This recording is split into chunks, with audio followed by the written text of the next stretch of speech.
Subject: Law of Criminal Procedure. Topic: The Judicial Ladder, Hierarchy of Criminal Courts and Public Prosecutors.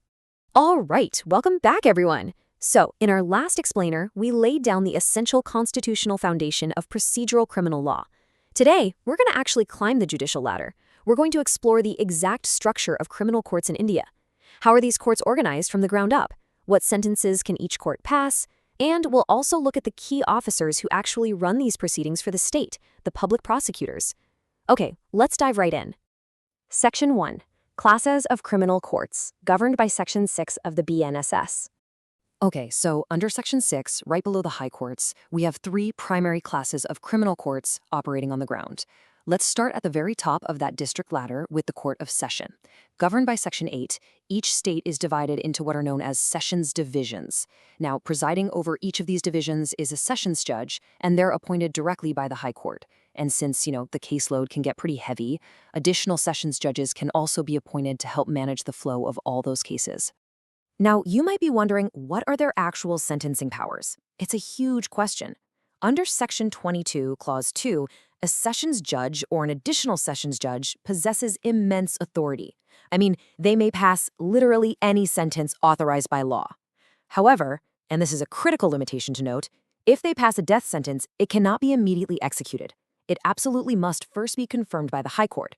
So this serves as a massive built-in check and balance in our justice system. Section 2. Judicial Magistrates, the trial courts. Stepping down the ladder just a bit, we enter the domain governed by Section 9, the Judicial Magistrates. These are essentially your primary trial courts for everyday offenses. At the very head of this group in every district is the Chief Judicial Magistrate, or the CJM, who has the power to sentence an offender to up to 7 years of imprisonment. Right below the CJM, we have Judicial Magistrates of the first class, who can pass a sentence of imprisonment up to 3 years, or a fine of 50,000 rupees, or both.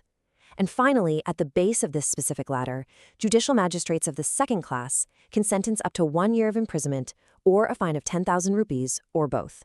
Now, here is a major, really exciting new reform introduced by the BNSS, 2023. For both first-class and second-class magistrates, the law now allows them to sentence an offender to community service, instead of just sending them to jail for minor offenses. Community service is clearly defined here as work ordered by the court that benefits the community, and it's performed without any payment whatsoever. So why does this matter? Well, this completely shifts the focus toward reformative justice. Instead of locking someone up for a petty mistake, they actually give back to society.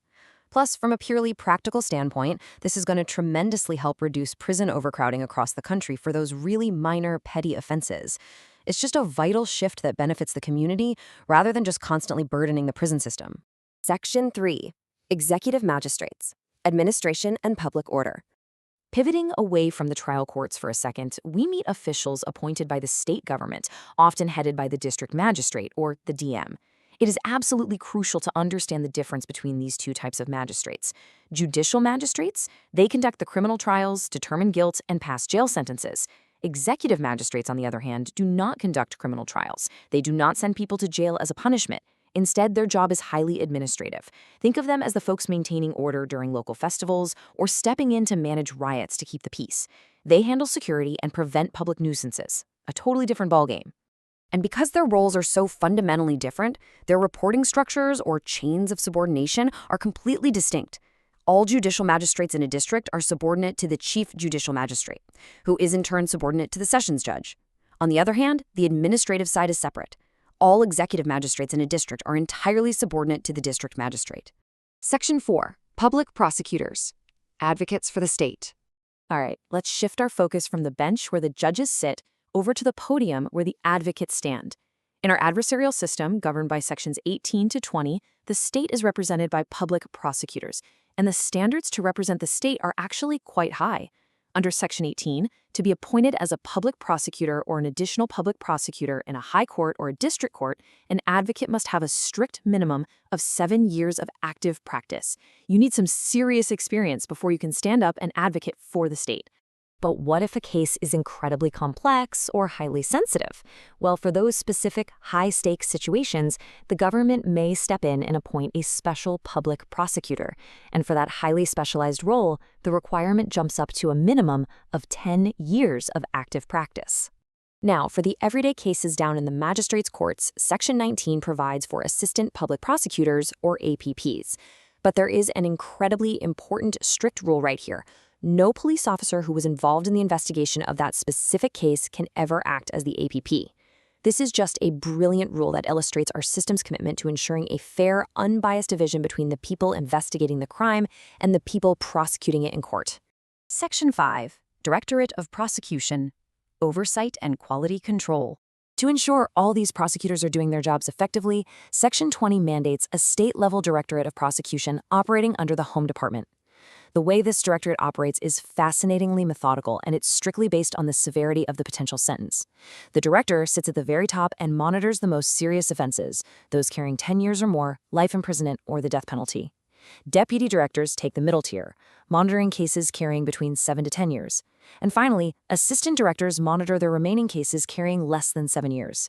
It's a perfectly calibrated system of high-level oversight. Whew, okay, let's take a breath and recap the incredible climb we just made up the judicial ladder today. We learned that the criminal courts are systematically divided into courts of session, judicial magistrates, and the administrative executive magistrates. We examined their specific sentencing powers, including that fantastic new reform option of community service. And finally, we analyzed exactly how the state's prosecution is organized, from the assistant public prosecutors all the way up to the Directorate of Prosecution. But listen, having all these courts set up is really just the beginning. The next logical hurdle is figuring out exactly which court gets which case. So I leave you with this. Where exactly should a crime be investigated and tried based on territorial boundaries? And how does a magistrate officially flip the switch to start the judicial process? A concept known as taking cognizance. Well, that is exactly what we're going to uncover in our next explainer. Thank you so much for joining me to break this all down today. Keep studying, keep analyzing, and I'll see you in the next explainer.